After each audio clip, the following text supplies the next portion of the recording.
Dosa besar itu bisa dilihat dan diketahui dari adanya ancaman Allah. Jadi dosa ada dua macam, ada dosa kecil dan ada dosa besar. Kalau dosa kecil itu umumnya larangan-larangan yang tidak diikuti dengan ancaman. Tapi kalau dosa besar, semua larangan diikuti dengan ancaman. Baik itu laknat, murka, azab di kubur, azab di akhirat, beratnya hisab hari kiamat. Semua itu berarti menandakan dosa yang sedang dibahas adalah dosa besar. Dosa besar yang paling ditekankan untuk dijauhi dan bisa berbahaya sekali bagi seseorang. Dia berada di ambang jurang. Bisa dia selamat kalau dia jauhi, dan dia pasti akan celaka, jatuh dan tidak akan pernah bisa selamat kalau dia sempat terjerumus. Yaitu syirik. Syirik atau syirkun dalam bahasa Arab itu diambil dari kata-kata syaraka yusyariku, yang artinya berpartisipasi atau mengikut sertakan. Jadi yang dibahas adalah syirik kepada Allah Subhanahu wa taala. Artinya orang menyekutukan, memartnerkan, mempartisipasikan makhluk bersama dengan Allah Subhanahu wa taala. Allah kita tahu Tuhan kita, nggak ada Tuhan selain Dia. La ilaha illallah, yang menciptakan yang di langit, di bumi, di kedalaman lautan, kelihatan tidak kelihatan, tidak ada kecuali Allah Subhanahu wa taala. Ini konsep dasar. La ilaha illallah. Dan Allah Azza wa Jalla ini tidak mau disekutukan. Tidak mau ada partnernya. Memang Dia esa. Konsep dasarnya surah Al-Ikhlas. A'udzubillahi minasyaitonirrajim. Bismillahirrahmanirrahim. Qul huwallahu ahad. Ikrarkan, sampaikan hai Muhammad, tanamkan di dalam hati umatmu, Allah itu ahad, Allah itu esa. Tidak ada yang membantunya, tidak ada orang tuanya, tidak ada keturunannya. Allahus Samad. Allah itu segala sesuatu bergantung padanya. Apa saja? Apa yang diseru selain Allah di muka bumi? Pohon keramatkah? Gunungkah? Apalah ya, lautan, jin, malaikat, semua selain daripada Allah Subhanahu wa taala. Mereka pasti tunduk dengan Allah karena ada fenomena-fenomena yang telah Allah ciptakan di alam semesta ini, semua harus ikutin, nggak bisa enggak. Seperti misalnya pergantian siang malam. Pasti mereka ikutin, tidak bisa tidak. Adakah yang bisa menahan malam? Adakah yang bisa menahan siang? Turunnya hujan. Rasa lapar yang dirasakan oleh makhluk yang membutuhkan makanan. Adakah yang bisa menahannya? Rasa haus, rasa capek, kesedihan, kesenangan. Semua ada fenomena yang tidak bisa dibantah. Maka Allah mengatakan Allahus Samad. Allah itu semuanya bergantung padanya. Dan puncaknya kata para ulama, kalau mau tahu bagaimana manusia sebenarnya punya fitrah, takut sama Tuhannya dan tahu ada Tuhannya itu, walaupun orang ateis, kalau mereka berada di dalam satu situasi dan kondisi yang memang membuat mereka sudah yakin tidak bisa selamat. Misal, pada saat orang di atas kapal lagi badai dan akan tenggelam, dipastikan kata ulama semua, biar orang ateis yang tidak ngaku ada Tuhan akan keluar dari lisannya nanti, Tuhan selamatkan kami, walaupun dia tidak tahu namanya. Enaknya kita sebagai orang muslim tahu namanya Tuhan kita itu Allah. Bahkan kita punya 99 nama Allah yang mulia yang bisa kita pakai. Mereka nggak ngerti, mereka cuma bilang Tuhan saja. Fitrah itu. Makanya kata Nabi SAW, kullu mauludin yuladu alal fitrah. Semua yang lahir pasti fitrah, pasti tahu Tuhannya. Fa'abawahu yuhawidanihi, nantinya kedua orang tuanya, ibu ayahnya menjadikannya Yahudi kalau dia Yahudi, au yunassiranihi, atau menjadikannya sebagai Nasrani kalau kedua orang tuanya Nasrani, au yumajjisanihi, atau menjadikannya Majusi, penyembah api kalau kedua orang tuanya penyembah api. Lalu Allah menjelaskan kepada kita, lam yalid wa lam yulad, tidak beranak, tidak diperanakkan, nggak ada asasnya, nggak ada bawahnya, nggak ada orang tuanya, nggak ada ibu ayahnya, nggak ada. Kalau ada ibu ayah ada kakek, ada nenek, ada macam-macam. Kalau ada anak berarti ada cucu, ada seterusnya sampai ke bawah. Allah mengatakan dia tidak beranak, tidak diperanakkan. Walam yakul lahu kufuwan ahad, dan Allah tidak butuh sama siapapun. Allah nggak butuh. Allah sama sekali nggak butuh sama siapapun. Hadis Bukhari kata Nabi SAW, Allah berfirman, wahai hamba-hambaku, aku haramkan kezaliman untuk diriku. Tidak boleh. Zalim itu mengambil hak orang lain atau tidak memberi hak orang lain. Itu namanya zalim. Kata Allah, aku haramkan kezaliman dan aku jadikan haram di antara kalian, maka jangan saling menzalimi. Sudah saya bagi semuanya. Lalu kata Allah SWT, hai hamba-hambaku dari manusia dan jin, kalau seandainya kalian semua beriman dengan tingkat iman yang satu, semuanya satu level imannya, semuanya beriman. Kata sebagian ulama hadis, imannya seperti Nabi Muhammad SAW, iman tertinggi. Semuanya sama, jin dan manusia miliaran, tidak akan mengurangi dan menambah. Tidak kurang, tidak tambah. Sedikit pun dari kerajaan dan kekuasaanku. Wahai hamba-hambaku manusia dan jin, kalau kalian semuanya kafir kepadaku. Kata para ulama, semua jin dan manusia ini seperti kafirnya Fir'aun. Semua mengaku Tuhan. Tidak akan mengurangi dan menambah sedikit pun dari kerajaan dan kekuasaanku. Wahai hamba-hambaku manusia dan jin, kalau seandainya kalian semua berkumpul di sebuah lembah, lalu kemudian kalian minta semua apa yang kalian inginkan, yang paling tinggi yang kalian angan-angani, dan saya berikan semua jin, semua manusia yang mereka inginkan, tidak akan mengurangi sedikit pun dari kekuasaan dan kerajaanku, kecuali seperti jarum yang dicelupkan di lautan lalu diangkat. Allah Azza wa Jalla memperkenalkan dirinya. Allah itu Tuhan yang maha semuanya, maha perkasa, maha hidup, maha melihat, maha mengetahui, semuanya tidak ada terkecuali. Syirik, Allah Subhanahu wa Ta'ala tidak ingin dipartisipasikan. Tidak boleh orang beribadah, tunduk kepada Allah, melakukan sebuah kegiatan-kegiatan yang Allah perintahkan dan dipartisipasikan dengan makhluk. Dan syirik ada dua macam, syirik besar dan syirik kecil. Syirik besar ini mengalihkan ibadah kepada selain Allah. Asalnya itu ibadah untuk Allah. Seperti misalnya menyembelih kepada selain Allah. Menyembelih asalnya adalah ibadah kalau disembelih untuk Allah. Tapi dialihkan untuk kuburan tertentu, untuk pohon tertentu, sesajen, untuk selain Allah, namanya syirik besar. Gitu kan? Mengalihkan ibadah itu kepada selain Allah Subhanahu wa Ta'ala, itu syirik besar.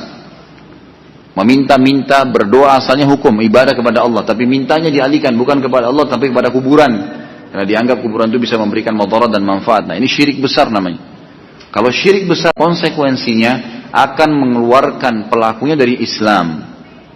Syirik besar mengeluarkan pelakunya dari Islam. Yang kedua, kalau dia meninggal, dia akan kekal di api neraka. Yang ketiga, semua amalnya yang pernah dia kerjakan dihapus oleh Allah Subhanahu wa Ta'ala.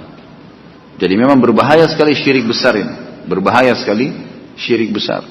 Makanya Imam Nawawi mengatakan rahimahullah, sungguh bodoh orang-orang yang datang minta-minta ke kuburan, sementara dia tahu kuburan itu di dalamnya manusia seperti dia, walaupun dia adalah orang yang dekat dengan Allah dasarnya, dan sudah menjadi tulang belulang. Mesti dia langsung minta kepada Allah. Para sahabat memahami benar konsep ini. Apa yang mereka lakukan? Kalau sendal mereka tuh putus, mereka angkat tangan ke langit. Ya Allah, sendal saya putus, gantikanlah. Minta langsung kepada Allah. Sendal ini mungkin sederhana, tapi fahami bagaimana koneknya dia dengan Allah SWT Tuhannya. Begitu yakin kalau Allah SWT maha mendengar, maha mengetahui. Yang kedua, syirik kecil. Syirik kecil ini adalah riya.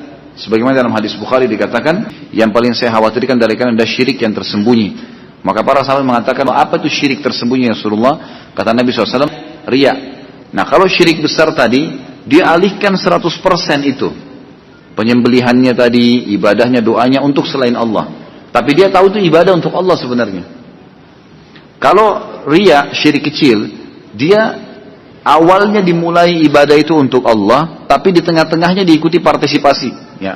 Mempartisipasikan selain Allah. Seperti orang lagi sholat, awalnya karena Allah. Di tengah-tengah sholatnya syaitan datang membisikkan, tuh di sebelahmu ada temanmu, lihat, kamu lebih baik lama sujud sekalian biar kamu dipuji, nanti begini, nanti begitu, biar dahi kamu hitam, biar apalah, beragam macam bisikan. Kalau dia iyakan, maka masuk syirik kecil. Nah, kalau syirik kecil terjadi, asalnya ibadah dia sudah niatkan untuk Allah, tapi di tengah jalan ada gangguan dari syaitan dan dia iyakan, berarti dia partisipasikan godaan syaitan di tengah-tengah ibadahnya. Awalnya untuk Allah tadi. Kalau syirik besar memang dari awal bukan untuk Allah. Tapi asalnya ibadah itu untuk Allah. Seperti tadi menyembelih memang untuk Allah, berdoa untuk hanya kepada Allah, tapi dia alihkan. Kalau ada orang ibadah, dipastikan semua ibadahnya akan ada riyanya. Syaitan berusaha untuk membuat riya, karena riya adalah senjata pamungkasnya syaitan. Sedikit saja riya sudah syirik, batal tuh ibadahnya. Kalau orang itu tidak berhasil riya, maka dialihkan untuk mengurangi minimal pahala-pahala yang didapatkan. Syirik kecil ini tidak membuat pelakunya keluar dari Islam. Tetap dia muslim. Syirik kecil, kalau orang itu meninggal tidak kekal di api neraka. Dia bisa keluar nantinya setelah dosanya bersih. Dan yang ketiga, syirik kecil tidak menghancurkan semua ibadah, tapi ibadah yang sedang dikerjakan saja. Jadi misalnya kalau dia lagi sholat, dia riak di sholatnya, sholat itu yang tidak diterima. Tapi nggak ada hubungan dengan sholat-sholat yang lainnya, dia tidak riak. Tidak ada hubungannya dengan sedekah baca Qur'annya, selama dia tidak ikutkan dengan riak itu. Kata Imam Az-Zahabi, syirik adalah Anda menjadikan suatu tandingan atau sekutu bagi Allah, padahal dialah yang menciptakan Anda. Dan Anda menyembelih selainnya untuk atau berupa batu, atau pohon, atau bulan, atau nabi, atau syekh, atau jin, atau bintang, atau malaikat, atau hal-hal semacamnya. Allah subhanahu wa ta'ala berfirman tentang syirik besar ini, surah An-Nisa ayat 48, A'udzu billahi minasyaitonir rajim, innallaha la yaghfiru ayyushraka bihi wa yaghfiru ma duna dzalika liman yasha. Al-ayah. Sesungguhnya Allah tidak akan mengampuni dosa syirik kalau maksudnya dia meninggal sebelum taubat. Tapi kalau dia sempat taubat sebelum meninggal itu insyaallah diampuni oleh Allah. Karena seberat apapun akan diampuni asal taubat. Kata Nabi SAW dalam hadis riwayat Imam Muslim, taubat itu akan menghapusi semua kesalahan sebelumnya. Tapi kalau dia meninggal tidak sempat taubat, maka masuk dalam ayat ini. Allah subhanahu wa ta'ala tidak akan mengampuni dia di hisab nanti. Artinya akan kekal di api neraka. Kemudian surah Al-Maidah ayat 72 juga berbunyi, A'udzubillahi minasyaitonirrajim, innahu man yusyrik billahi faqad harramallahu alaihi al-jannata wa ma'wahu an-nar. Al-ayah. Sesungguhnya orang yang mempersekutukan sesuatu dengan Allah, maka pasti Allah mengharamkan surga atasnya dan tempatnya ialah neraka. Dari sini, dari dua ayat inilah ulama mengatakan tadi syirik besar pertama mengeluarkan pelakunya dari Islam. Dia musyrik, keluar dari Islam. Karena ini terjadi pada orang-orang Mekah. Orang-orang Mekah yakin ada Tuhan namanya Allah, tapi mereka masih menjadikan patung-patung sebagai sekutunya Allah. Kemudian yang kedua tadi dikatakan dia akan mengekalkan pelakunya di api neraka. Tadi Al-Maidah 72. Siapa yang musyrik kepada Allah dan meninggal dalam keadaan tersebut, Allah akan haramkan baginya surga dan akan masuk neraka. Serta akan hancur semua amalnya, diambil dari firman Allah Subhanahu wa taala tadi An-Nisa 48. Allah tidak akan mengampuni dosa-dosa syirik dan Allah mengampuni dosa selain daripada itu. Dalam surah Luqman ayat 13 disebutkan, A'udzubillahi minasyaitonirrajim, innasyirka la dzulmun 'adzim. Sesungguhnya mempersekutukan Allah atau syirik adalah benar-benar kezaliman yang besar. Makanya perbuatan syaitan yang paling pertama membuat kemusyrikan. Awal datangnya kemusyrikan adalah di zaman setelah meninggalnya Nuh alaihissalam. Di dalam hadis Bukhari disebutkan bahwasanya setelah generasi Nuh dan sahabat-sahabatnya mati semua, jadi kalau kita generasi tabi'innya, datanglah syaitan, kata Nabi SAW, menjelma jadi manusia, kemudian berkata kepada orang-orang pada saat itu, tidakkah kalian merindukan Nuh dan sahabat-sahabatnya? Kata mereka, tentu saja. Nuh dan sahabat-sahabatnya, kalau kalian tidak buat patung mereka, maka kalian akan lupa nanti wajahnya. Anak-anak kalian sudah tidak kenal lagi. Buat patungnya, pajang di dekat tempat-tempat sholat kalian. Jangan disembah. Bukan untuk disembah, untuk dikenang. Awalnya begitu. Kalau kita sekarang untuk hiasan, ya, banyak orang taruh patung itu untuk hiasan misalnya. Maka mereka pun melakukannya. Sampai ada yang mengatakan, iya ya, sebelum kami lupa wajahnya Nuh dan pengikutnya. Oke, kita buat deh, dibuat. Dibiarin sama syaitan. Satu generasi habis. Tidak ada yang sembah berhala itu. Datang generasi setelahnya, kata Nabi SAW, hadis ini hadis riwayat Bukhari. Nabi bongkarin buat kita.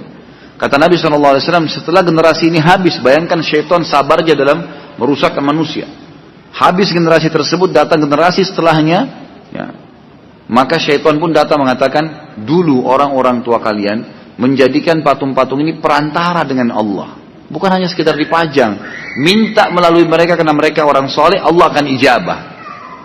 Itu tahapannya. Mulailah banyak generasi ini yang begitu. Wahai Nuh, jadilah perantara buat kami dengan Allah. Wahai fulan, dipanggil-panggillah patung tersebut. Allah nggak ingin perantara ada di sini, apalagi benda mati. Beda kalau benda hidup, makhluk hidup. Tapi ini kalau enggak, kalau orang tua kita masih hidup, ada orang soleh hidup, kita bilang doakan, terjadi dalam hadis Bukhari. Para sahabat ada yang berdoa datang kepada Nabi SAW minta didoakan. Abu Hurairah anhu pernah meminta agar ibunya didoakan oleh Nabi SAW. Itu terjadi. Ada sahabat-sahabat yang minta didoain anaknya baru lahir. Ada sahabat yang minta didoain agar penyakitnya sembuh. Sebagaimana wanita yang kena penyakit ayan minta disembuhkan, minta didoakan kepada Allah melalui Nabi SAW, itu boleh. Tapi Mari masih hidup. Setelah Nabi SAW meninggal, tidak ada satupun riwayat menjelaskan para sahabat itu ada yang datang ke kuburan Nabi minta-minta. Nggak pernah. Mereka tahu benar itu. Mereka mengubur Nabi SAW, ya sudah, mereka meminta kepada Allah seperti apa diajarkan oleh Nabi SAW. Itu yang mereka lakukan. Maka akhirnya generasi ini pun ya mulai menjadikan patung-patung itu perantara dengan Allah. Setelah generasi ini habis, datang generasi setelahnya lagi, mulailah syaitan masuk kepada inti poinnya, patung-patung ini adalah Tuhan-Tuhan kalian. Mereka yang telah menyelamatkan orang tua kalian, mereka yang telah memberikan kesuburan di tanaman-tanaman kalian, akhirnya mereka pun menyembah berhala-berhala itu. Ini awal kemusyrikan, gitu kan? Juga awal disembahnya berhala di Jazirah Arab, di Mekah, setelah Nabi Ibrahim alaihissalam meninggal dunia, Ismail alaihissalam meninggal dunia, berjalanlah waktu yang sampai datang ada satu suku yang datang dari wilayah Yaman, datang ingin merebut Mekah, gitu kan? Kalau saya tidak salah, suku ini namanya suku Khuza'ah. Suku Khuza'ah ini datang ingin menyerang Mekah, dan di Mekah dikuasai oleh suku Jurhum. Mereka sama-sama dari Yaman. Suku Jurhum ini suku yang dari dulu, dari zaman Hajar dan Ismail alaihissalam, mereka yang datang hijrah dari Yaman, dan dari suku Jurhum ini Nabi Ismail alaihissalam menikah, dan akhirnya muncullah suku-suku Quraisy itu dari keturunan mereka. Ringkas cerita, suku Khuza'ah berperang sampai akhirnya menang, dan suku Jurhum kalah.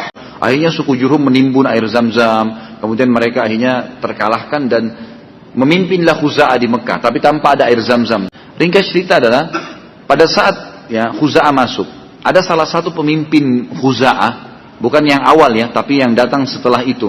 Beberapa generasi setelah itu turun-temurun mereka menjadi raja. Ada satu pimpinan mereka bernama Amr bin Luhai. Amr bin Luhai ini disebutkan dalam hadis Bukhari, kata Nabi SAW, aku diperlihatkan Amr bin Luhai di neraka. Isi perutnya keluar karena panasnya luar biasa, lagi tersiksa, gitu kan. Dialah orang yang pertama mengubah ajarannya Ibrahim.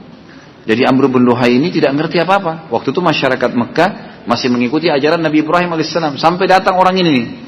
Rupanya dia karena memimpin, dari kakek-kakeknya sudah meninggal semua, nggak ada air di Mekah. Mereka kalau mau kasih minum jemaah haji, kebutuhan mereka harus beli dari luar, gitu kan. Maka satu waktu dia ke negeri Syam, dia lihat ada orang-orang lagi nyembah-nyembah berhala. Lalu dia dekatin, dia tanya, apa yang kalian lakukan? Kata mereka, berhala-berhala ini yang memberikan kami kekuatan, yang memberikan kami sembuhan, yang menyuburkan tanah-tanah kami dan seterusnya. Kata Amr bin Luhai, kami di Mekah nggak punya air, berikan kepada saya beberapa patung, saya beli deh, saya bawa ke Mekah. Mungkin ini bisa menyelesaikan solusi kami, memberikan solusi buat kami. Dibawalah oleh dia, karena dia waktu itu raja, dan masyarakat Mekah sudah banyak lupa ajaran-ajaran itu, sudah jauh dari meninggal Nabi Ibrahim dan Ismail alaihissalam. Maka di sini Amr bin Luhai pun membawa beberapa patung, lalu menyuruh masyarakat Mekah menyembahnya. Dan patung-patung yang besar dibawa adalah Hubal. Kemudian setelah itu dia kembangkan, setiap suku yang ada di Mekah harus punya patung sendiri-sendiri. Kemudian ditaruhlah patung-patung tersebut, ya, disembah-sembah oleh mereka.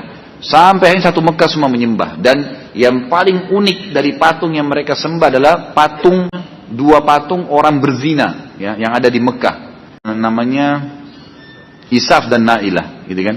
Isaf adalah laki-laki, Nailah perempuan. Isaf pernah melamar Nailah, tapi ditolak sama orang tuanya Nailah. Kemudian mereka janjian di musim haji. Waktu itu masih ya belum ada Amr bin Luhai, belum ada berhala nih, masih mengikuti ajaran Nabi Ibrahim alaihissalam. Akhirnya mereka berdua di depan Ka'bah, malam hari nggak ada orang berzina, lalu Allah kutuk menjadi patung.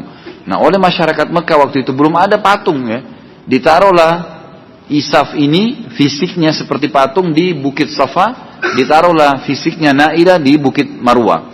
Kemudian dijadikan pelajaran, setiap orang sa'i, lihat tuh, orang kalau berbuat dosa di depan Ka'bah, Allah kutuk nih. Jadi pelajaran, Amr bin Luhai nggak ngerti ceritanya Isaf dan Nailah ini. Dan ini sudah generasi keberapa ini? Sudah orang-orang tua pun sudah banyak yang meninggal. Anak-anak baru, generasi barunya Mekah juga sudah lupa kisahnya, nggak tahu kisahnya ini apa. Kata Amr bin Luhai, ini patung dua ini turunin, bawa dekat Ka'bah, sembah juga. Padahal ini tadinya orang berzina dikutuk, gitu kan? Suruh sembah. Maka mulailah tersebar penyembahan berhala, bukan cuma di situ. Amr bin Luhai karena menyebarkan ini di Mekah, dan orang setiap tahun masih datang haji, maka akhirnya orang-orang yang datang haji pun yang tidak mengerti beli juga berhala dari Mekah, ikut-ikutan bawa patung ke Jazirah Arab, ke rumah-rumah mereka. Akhirnya seluruh Jazirah Arab menyembah berhala. Kata Nabi SAW, saya diperlihatkan Amr bin Luhai isi perutnya keluar, gitu kan? Karena panasnya api neraka, dia yang pertama mengubah ajaran Ibrahim alaihissalam. Nabi SAW pernah ditanya dalam sebuah hadis yang agung. Nah, hadis ini diriwayatkan oleh Imam Bukhari dalam kitab Syahadat. Bab maqila fi syahada az-zur, ya, nomor 2654, Imam Muslim dalam Kitabul Iman bab bayamul kabair wa akhbariha nomor 87. Kata Nabi SAW, ala unabbikum bi akbaril kabair, maukah saya tunjukkan kalian induknya dosa-dosa besar sebanyak 3 kali, salatan. Qalu bala ya Rasulullah, para sahabat mengatakan tentu ya Rasulullah, kami mau. Qala al-isyraku billah, kalian menyekutukan Allah, wa uququl walidain, dan durhaka dengan kedua orang tua. Wa jalasa wa kana muttaki'an, dan beliau pada saat itu lagi ya baring, kemudian beliau duduk. Lalu beliau berkata, yang ketiga, ala wa qauluz zur, sadarilah dan hati-hatilah dengan perkataan dusta. Qala fama zala yukarriruha hatta qulna laitahu sakat. Nabi SAW terus mengulangin perkataan tersebut, syirik kepada Allah, durhaka dengan orang tua, perkataan dusta, diulangin lagi. Syirik kepada Allah, durhaka dengan orang tua, terus, dan perkataan dusta. Kata para sahabat sampai kami berharap Nabi SAW diam. Karena terus beliau ingatkan, hati-hati, hati-hati, ini berbahaya. Gitu kan? Sampai ulama mengatakan syaitan lebih senang dengan perbuatan syirik daripada zina 1000 kali, bahkan ribuan kali. Lebih senang daripada riba sekian ribu kali, mencuri, membunuh. Karena syirik ini sudah luar biasa. Langsung kalau syirik besar, mengulangi syahadatnya. Ini nggak bisa. Berbahaya sekali. Hadis yang terakhir kata Nabi SAW dalam hadis diriwayatkan oleh Imam Bukhari dalam Kitabul Wasayah nomor 2766, Imam Muslim dalam Kitabul Iman bab bayanul kabair wa akhbariha nomor 89. Abu Hurairah berkata bahwasanya Nabi SAW bersabda, ijtanibus sab'al mubiqat, jauhilah 7 induk dosa-dosa besar yang membinasakan. Qalu ya Rasulullah wa ma hunna, mereka berkata ya Rasulullah, apa itu yang 7 dosa besar induknya yang membinasakan? Qala asyirku billah, yang pertama beliau katakan syirik kepada Allah, menyekutukan Allah. Was-sihr, yang kedua sihir, minta-minta tolong sama syaitan. Wa qatlin nafsin lati harramallahu illa bilhaq, yang ketiga membunuh jiwa yang Allah haramkan untuk dibunuh kecuali dengan kebenaran. Kemudian yang keempat wa aklu riba, memakan harta riba. Yang kelima wa aklu malal yatim, memakan harta anak yatim. Dan yang keenam adalah wat tawalli yaumaz zahf, lari dari kancah peperangan pada saat musuh sudah di hadapan mata. Wa yang ketujuh wa qadhful muhsanatil mu'minatil ghafilat, menuduh perempuan yang baik-baik mukminah berzina. Jadi saksi bahasan kita adalah syirik kepada Allah Subhanahu wa taala.